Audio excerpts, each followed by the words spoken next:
Magandang hapon po. Salitang pinagsasampal at sinaktan ng kanyang mga kaeskwela ang isang babaeng estudyante.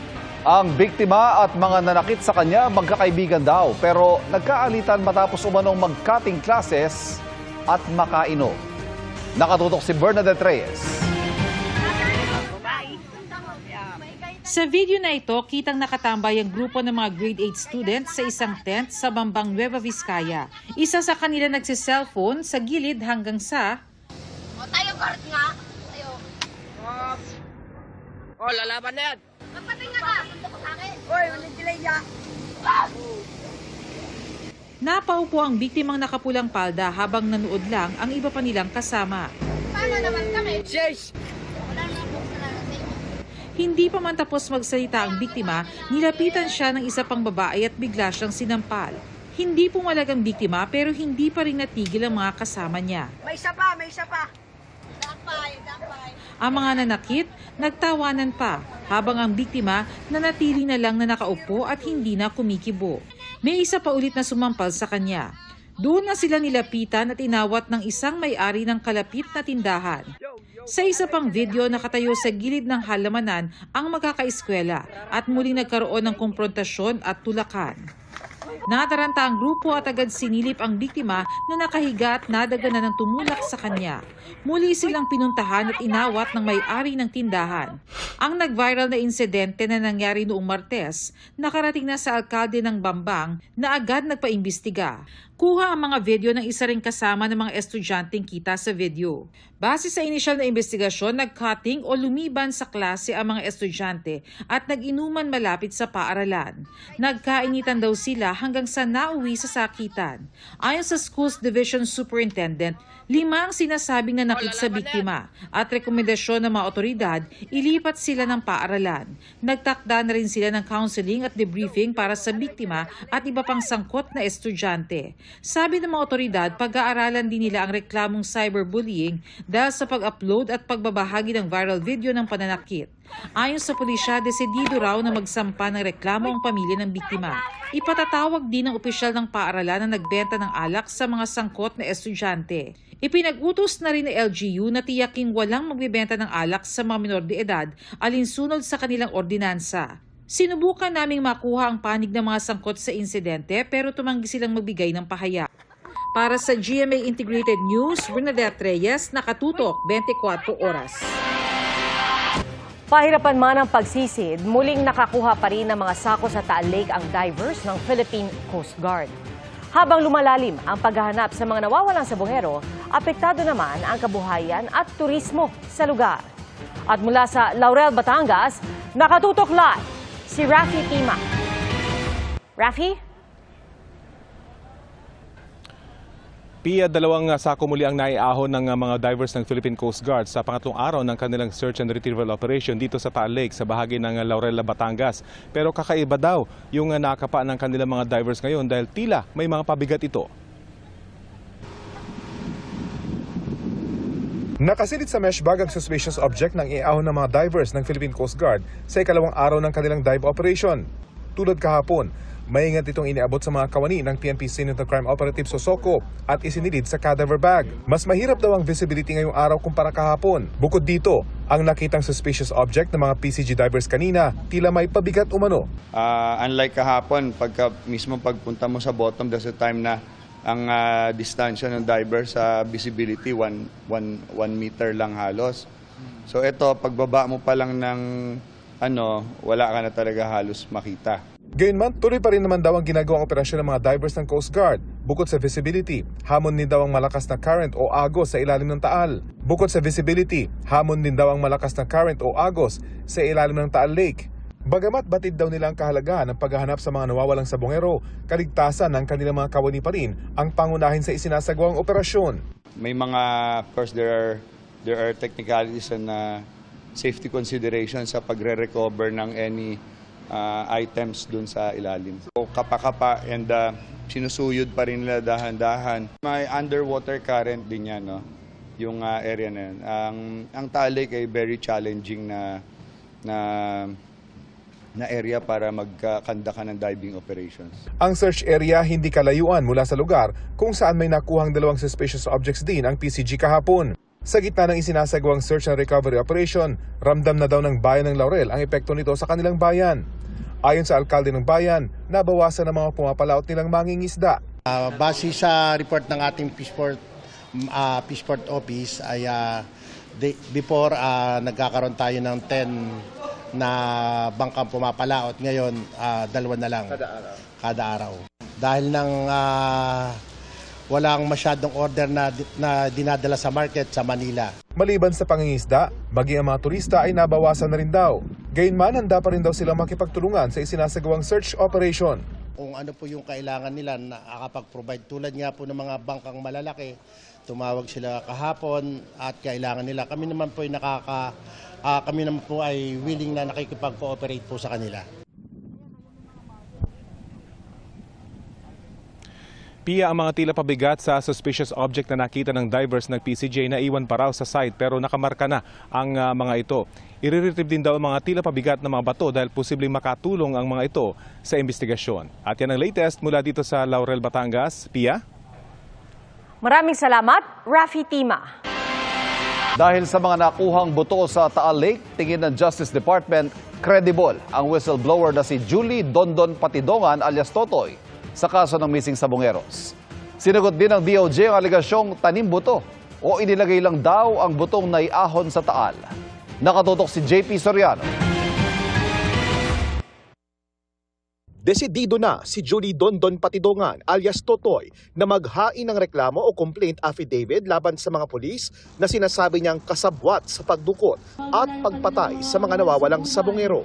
Sa Lunes, talagang pupunta na ako sa Napolcom. Yung mga pulis na nabanggit ko ay ipapailang ko na ang doon sa Napolcom. Ayon kay Patidongan, aktibo pa raw ang isa sa mga sangkot na pulis at nagmamay-ari umano ng isang fish pond sa Taal Lake. Siguro doon dinadala at doon siguro tinagawa yung pagpaslang sa mga missing sabongero. Sa kabuuan, ayon sa PNP, 34 na sabongero at kasamahan nila ang naiulat na nawawala. Sa sobrang dami niyan, hindi ko masyado matandaan kung ilan yung mga nilubog nila dyan. Base doon sa mga video na naisin sa akin, sadyang mayroon talagang inilubog dyan. Nang makuha sa Taal Lake ang mga nangingitim ng buto, hinala ni Patidongan. Sa sobrang dami na yan, sa ginagawa nilang pambilisan, baka sinapsap na nila yan. Nilagyan ng pabigat na buhangin. Sinagot din ng DOJ ang alegasyon sa social media na tanim buto umano o inilagay lang daw ang mga butong na-recover sa Taal. Sinusuri natin ng mainam kung saan tayo dadalhin ng ebidensya. Kailangan yan, merong science-based, merong ebidensya. At yun ang tinutumbok natin ngayon doon sa pagkakaroon ng Forensic Institute. Daraan sa pagsusuri ang mga naiahong buto sa Taal Lake. Sa tingin pa ng DOJ kay Patidongan, Credible siya. At lalo na yung tinuturo niya na lugar kung saan pinagtapunan daw, ayon sa kanya, ng mga biktima ng dyan sa ganyang karumal-dumal na krimen, ay lumalabas na mayroong mga sako na buto. So, these are all developments that really would support his statement na real evidence.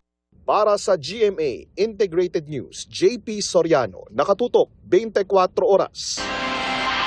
Pansamantalang sinuspende ang operasyon ng Mactan Cebu International Airport dahil sa nakitang pothole o yung pumbutas sa runway nito. May delay at pagbabago sa schedule ng flights dahil sa isinagawang inspeksyon at pagkukumpuni sa runway.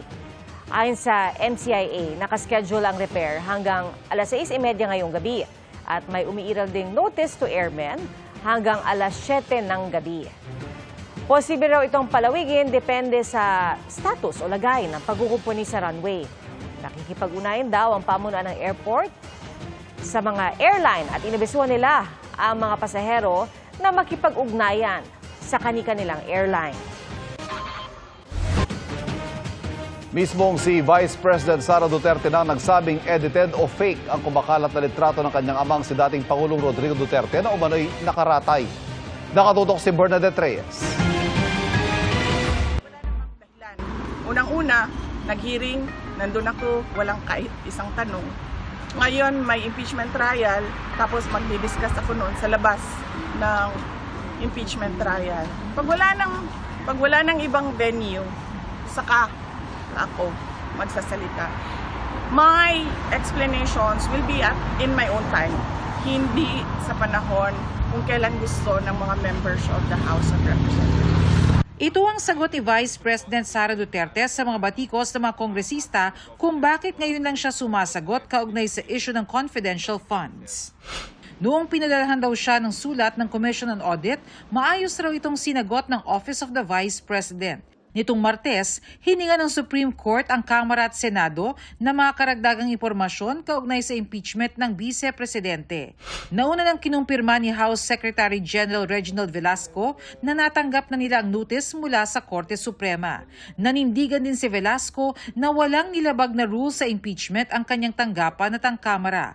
Sagot ng Vice, Sumagot na lang siya sa Supreme Court. Nagtanong na ang Supreme Court doon sa mga questions na sa tingin nila may irregularity. So wag siya sumagot sa atin. Hindi naman tayo nagtatanong. Doon sa Supreme Court siya sumagot. Siniguro din ng Vice na maayos ang kalagayan ni dating Pangulong Duterte. Meron pong nagpadala sa akin ng photo na mukhang nasa hospital bed si dating Pangulong Rodrigo Duterte. At hindi totoo yung photo na yon. Malamang edited yung photo na yon. Ibang pasyente yon. Inano lang nila yung mukha ni dating Pangulong Duterte. Wala po siya sa hospital ng detention unit. Nandun po siya sa regular wing ng detention unit. At kanina, naglalakad naman siya mag-isa, albeit may dala-dala siyang tungkod. Oo, may dala-dala siyang tungkod. So clearly, wala siyang sakit na, kumbaga, kailangan niya maging bedridden. Para sa GMA Integrated News, Bernadette Reyes, nakatutok 24 oras.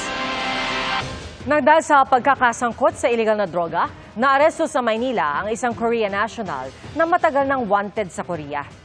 Nakatutok si Jomar Apresto. Nakunan sa surveillance video ang isang Korean national habang may hawak na ecstasy tablets sa Malate, Maynila. Makalipas ang ilang araw, nahuli siya ng mga tauhan ng Ermita Police Station sa tapat ng isang convenience store sa bahagi ng Nakpil Street kasamang isang Pilipino. Naaktuhan raw siya ng mga otoridad habang bumibili ng illegal na droga sa isang lalaki. Matapos ang isinagawang verification sa Bureau of Immigration, napag-alaman ng pulisya na ang dayuhan na nahuli wanted sa South Korea at pinaghahanap ng Interpol noon pang 2022. Operator daw ng ilang illegal gambling sites sa nasabing bansa ang suspect. Malaking tao ito. Bisita sa report or pinigay sa atin ng Interpol, positively identified siya na siya yun, and then he is involved in series of online gambling activities sa kanilang lugar. Posibleng hindi raw kaagad nakilalang suspect dahil gumamit siya ng ibang pangalan nang makarating sa Pilipinas. Sabi ng Manila Police District o MPD, bagaman may red notice ang suspect, kinakailangan niya pa ring harapin ang kaso niya sa Pilipinas. After niya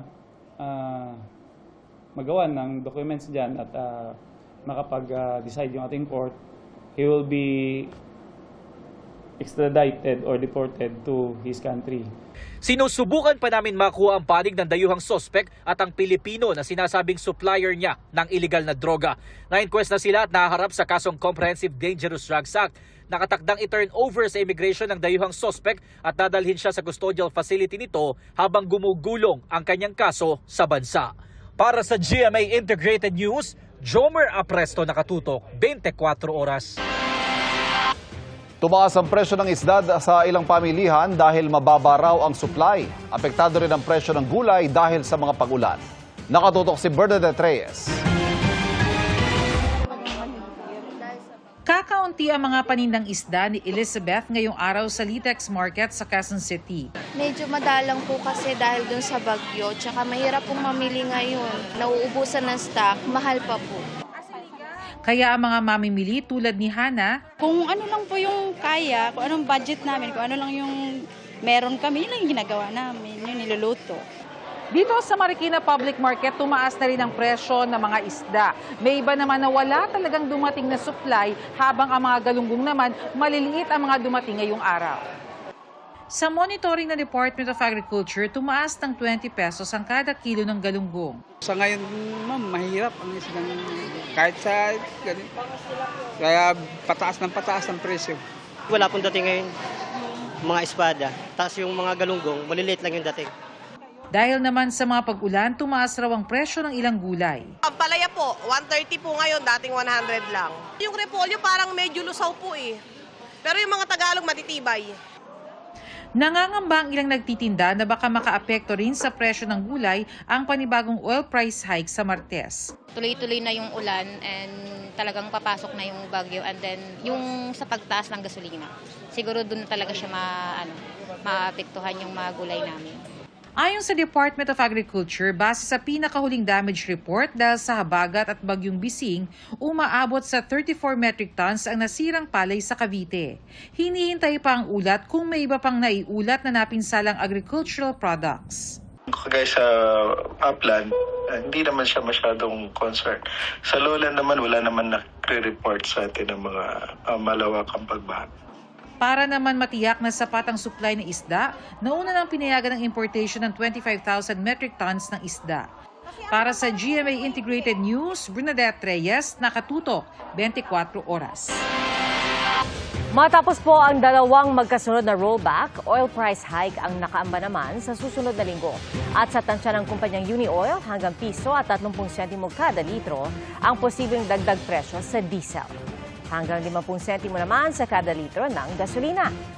Naunang sinabi ng Oil Industry Management Bureau na kabilang sa dahilan ng pagtaas ng presyo ay ang pagbaba ng produksyon ng langis na Amerika habang tumataas ang demand at ang pag-atake ng mga Houthi sa mga shipping vessels sa Red Sea.